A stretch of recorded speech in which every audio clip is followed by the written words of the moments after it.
একটা জঙ্গলে একটা খরগোশ ঘুরতেছিল। হঠাৎ এক সিংহের সাথে মুখোমুখি হলো। আমাজিন, আজ শিকার নিজ থেকে আমার কাছে চলে এলো।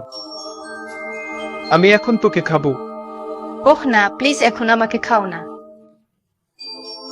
আমার বাচ্চাগুলাকে আগে খাওয়াই, তারপর তুমি যদি চাও আমাকে খেতে পারো। সিংহের রাজি হয়ে খরগোশটাকে ছেড়ে দেয়।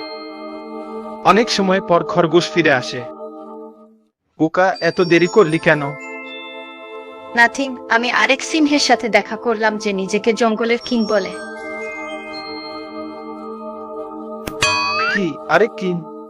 চলো, আমাকে ওকে দেখাতে নিয়ে যা। এরপর খরগোশটা সিংহটাকে একটা কুশোর কাছে নিয়ে যায়। সিংহ তখন কুজোতে নিজের প্রতিবিম্ব দেখে অন্য সিংহ ভেবে রাগের মাথায় লাফ দেয় এবং ডুবে যায়। এভাবেই খরগোশটি চতুরতার সাথে তার জীবন বাঁচিয়েছে।